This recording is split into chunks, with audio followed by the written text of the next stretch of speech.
مساء الخير يا حبايبي، عاملين ايه؟ يا رب تكونوا بخير. النهارده بقى جايه لكم باكله صعيديه 100%. في ناس كتير مننا متعرفش الاكله دي، بس طبعا هي معروفه كمان جدا في الصعيد، من الاكلات الحلوه قوي. واللي في الصيام بنعملها كمان كتير. هنعمل مع بعض النهارده الشلولو. ايوه، اسمها الشلولو، ملوخيه ناشفه. زي ما انتوا شايفين كده، حطيت 4 معالق من الملوخية الناشفة. طريقتها سهلة وحلوة قوي، وطعمها بجد جبار. هي طريقتها سهلة قوي، بس طعمها بجد جبار، حلو قوي. جربوها هتعجبكم. انا حطيت هنا 4 معالق كبار من الملوخية الناشفة، هي بتتعمل بالملوخية الناشفة. حطيت معلقة كبيرة من الثوم المفروم كده عليها. وعندي هنا 3 ليمونات كده حلوين. حابه تزودي ليمون عن كده، هي بتبقى حلوه قوي لما بتكتري ليمون، بتبقى حلوه قوي. وبتعالج كمان البرد، بجد بتبقى فظيعه، لان كمان بيبقى فيها ليمون وبصل. هتشوفوا الطريقه والمكونات. هي اكله زي ما قلت لكم صعيديه 100%. طبعا يعني هي اكله معروفه، بس في ناس كتير برضو ما تعرفهاش. انا بقى حبيت اشارك معاكم بقى الفيديو النهارده. اول مره اعمل معاكم الاكل الخطيره دي، بجد طعمها كمان حلو قوي. سيبك بقى من ده كله، جربيها ودوقيها وقولي لي طعم، ما تحكميش عليها غير لما تعمليها وتدوقي طعمها، بجد جباره. انا هنا حطيت الملوخيه بتاعتي، وحطيت عليها توم مفروم عادي. وحطيت عليها 3 ليمونات كده، عصرتهم حلو، وهدعك حلو قوي الملوخيه بالليمون بالثوم. زي ما انتوا شايفين كده، دعكتهم حلو قوي.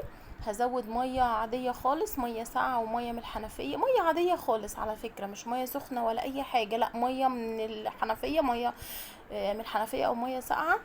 طبعا لحد ما تديك ضيفي ميه لحد ما تديك القوام اللي انت عايزاه، القوام المطلوب يعني المظبوط. دول 4 معالق ملوخيه، حطيت عليهم كوبايه، خدوا مني كوبايه ونص من الميه. هفضل اقلب كده في المكونات بتاعتي. انا ما حطيتش حاجه لسه، حطيت زي ما قلت لكم ملوخيه ناشفه، معلقه توم مفروم و3 ليمونات. هنا بقى اهي، هقلبها معاكم. هي هنا تقيله، فهزود نص كوبايه ميه كمان. اهي. هحط لها بقى. عايزه اقول لكم والله الاكله دي خطيره خطيره بجد، جربوها تعجبكم قوي. اكل كده خفيف على المعده وتحفه، وطعمها كمان وريحتها خطيره. انا هنا مقطعه. هحط لها الاول التوابل. حطيت معلقه صغيره من الكزبره ورشه بسيطه كده من الملح. طبعا اظبطي بقى الملح بتاعك، ما بتحطلهاش حاجات تاني على فكره. على فكره هي مش بيتحط لها كمون ولا اي حاجه بيتحط لها، ولا فلفل اسود، بتحط لها معلقه صغيره من الكزبره. وطبعا الملح بتاعك بتظبطيه. هنا حطيت كده معلقه صغيره من هريسه الشطه، بتدي طعم حلو. وعندي هنا بصلايه مخرطاها كده بالسكينه، وقرن فلفل حامي سبايسي. حابه تحطيه بارد تمام، بس الاكله دي بتبقى حلوه قوي بالفلفل السبايسي. وهنا عندي طماطمتين، بشرهم، واحده بشرها كده بالمبشره، وواحده مخرطاها بالسكينه برضو. اهي كده الاكله بقت جاهزه معايا. ايوه، هي كده الاكله بجد تحفه. وهحط كمان الليمون اللي انا عصرته، هما بيحطوه كده اهو. قشر الليمون بجد بتبقى خطيره. حطيت بصلايه مخرطاها وقرن فلفل سبايسي. وحطيت طماطم مبشوره كده، مبشوره بالمبشره اهو. ومعلقه صغيره من هريسه الشطه. والتوابل بتاعتنا كانت ملح وكزبره ناشفه، محطتش اكتر من كده. وكده الاكله بقت جاهزه معايا. حطيها بقى في التلاجة تسقع، وكليها بجد بألف هنا وشفا، بجد تحفه. طعمها خطير بجد والله، مش عايزه اقولك الريحه والطعم بجد كانت خطيره. ده كان شكل الطبق الشلولو بتاعي، الاكله الصعيديه الجباره المتينه. وهعمل كمان جنبها البتنجان المخلل بتاع المطاعم. هتشوفوا طريقته دلوقتي. انا هدخلها بقى التلاجة على ما اعمل البتنجان. هنا انا عندي حلة، حاطه فيها ميه بتغلي، وشايله القمع كده بتاع البتنجان، ده نص كيلو بتنجان. حطيت الميه كانت بتغلي. هنزل، انا كل مره بعمله معاكم مقلي مدحرج في الزيت، المره دي هسلقه معاكم. حطيت كده ميه في ميه بتغلي البتنجان بعد ما شلت القمع بتاعه كده وغسلته. وهحط معلقه صغيره من الملح، وهحط بنجرايه كمان مخرطاها كده عشان تديني لون حلو للبتنجان. وهسلقه بقى كده سلقه حلوه اهو. دي البنجرايه كده قطعتها وهسيبها كمان في الميه عشان تديني لون حلو للبتنجان.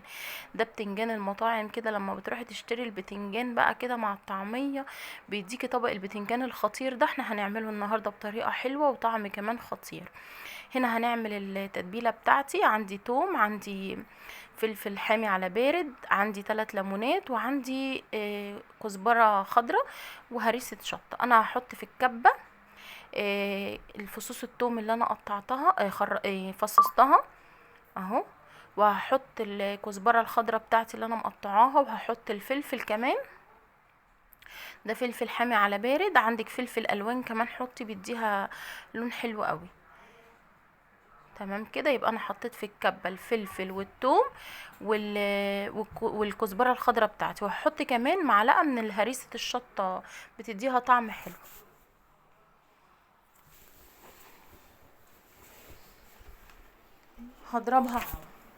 هضربها حلو كده في الكبه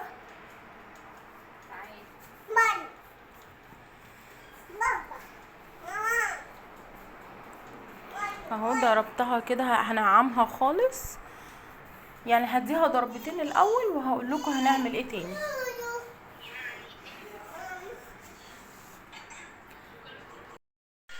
هنا بعد ما اديتها ضربتين، الثوم والفلفل وهرسة الشطة والكزبرة الخضراء، هحط لها معلقتين كبار من الخل اهو، وهحط كمان ملح. هحط بقى التوابل يعني، هحط ملح اهو، معلقة حلوة كده من الملح، معلقة صغيرة، وهحط معلقة من الكزبرة الناشفة، ومعلقة من البابريكا بتدي لون حلو برضو. بس هي دي التوابل، مش هحط اكتر من كده. وهعصر كمان ال3 ليمونات بتاعتي. حابه تزودي ليمون عن كده تمام، هي عامه الليمون بيديها طعم حلو يعني، بس انا استكفيت بال3 ليمونات بتوعي يعني. ده نص كيلو. بجد الخلطه دي جباره، وتقدري كمان الخلطه دي تحشي بيها يعني تتبلي بيها السمك كمان، بتبقى حلوه قوي. انا حطيت توم وفلفل وربطة بقدونس او ربطة كزبرة، الاتنين حلوين يعني، بس البقدونس بتديها طعم احلى. حطيت هريسة شطة، والتوابل بتاعتي كانت كزبرة وبابريكا والملح و3 ليمونات ومعلقتين كبار من الخل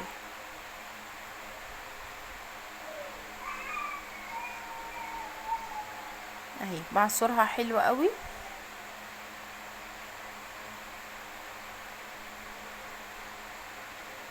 انا بحبه على فكرة كمان مقلي مدحرج في الزيت، وبحبه قوي يعني لما بقليه وكده، بس قلت اغير بقى واعمل بقى البتنجان بتاع المطاعم الخطير اللي بنجيبه كده مع الطعمية السخنة وبنعمله في السندوتشات، بيبقى طعمه كمان حلو قوي برضو. قلت اغير واعمل معاكم الطريقة. هنا هرجع اضرب تاني كويس في الكبة بتاعتي بعد ما حطيت بقية المكونات والتوابل وكده. عايزة بقى هنا انعمها خالص. في ناس بتخلي التتبيله دي خشنه، بس انا ما بحبهاش خشنه. جربيها كده ونعميها، بتبقى حلوه قوي.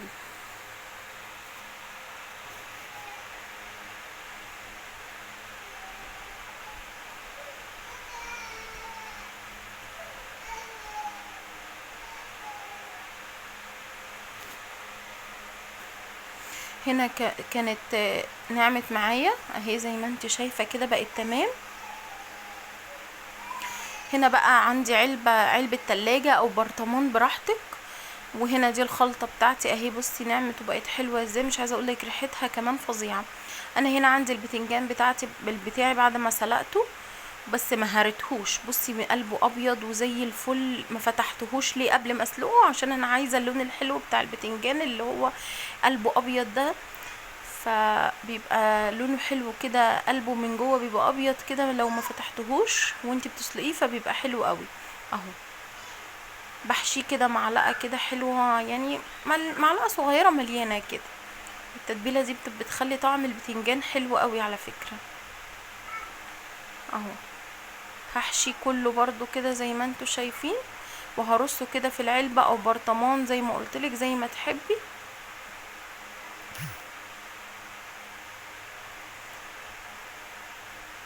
هخلص الكمية بتاعتي كلها وهقول لكم كمان هنعمل ايه تاني.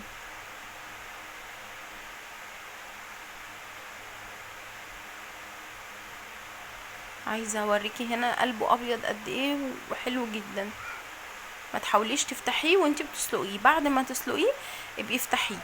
هنا خلصت الكميه بتاعتي كلها اهي، ودي اللي التتبيله اللي اتبقت هاخد منها معلقه صغيره كده جوه الكبه اللي احنا فرمنا فيها، عشان هعمل ايه الميه بتاعته اللي هخلي فيها البتنجان، وبقيه الخلطه هشيلها في الفريزر. هنا حطيت قشر الليمون بتاعي اللي انا عصرته، وعندي ميه البتنجان اللي انا سلقت فيها البتنجان وكنت حاطه فيها بنجر، خدت منها كده كميه حلوه اللي هسقي بيها كده الايه البتنجان بتاعي، اللي هخلي فيها البتنجان بتاعي هقلبها كده. هزود لها معلقه صغيره من السكر، دي ماده حافظه ما تخافيش منها، مش بتعمل اي حاجه وطعمها مش بيبان ولا اي حاجه. لو احتاجت ملح زودي، بس هي كانت مظبوطه، فانا ما حطيتش غير معلقه صغيره كده من السكر. وهنزل بيها بقى على البتنجان بتاعي اهو، وهحط له كمان واحده بنجر تاني عشان تديني لون حلو اهو كده. تمام كانت مظبوطه. وعندي هي بنجرايه تاني كده صغيره غسلتها غسله حلوه، هقطعها كده وهحطها في قلب ايه الميه كده بتاعه البتنجان عشان تديني لون حلو. هدخلها بقى التلاجة وهحفظها، وكلي منها بقى بألف هنا وشفا. بتقعد معاكي فترة في التلاجة ما يحصلهاش اي حاجة، بجد طبق خطير جنب بقى الطعمية بطاطس الشلولو اللي احنا عملناه بألف هنا وشفا. جربوه بجد هيعجبكم قوي. وطبق الشلولو والاكلة السعودية الجبارة دي كمان هتعجبكم قوي بجد والله. جربوها وقولوا لي رأيكم تحت في التعليقات ايه. اشوفكم بقى في فيديو جديد واقول لكم مع الف سلامة.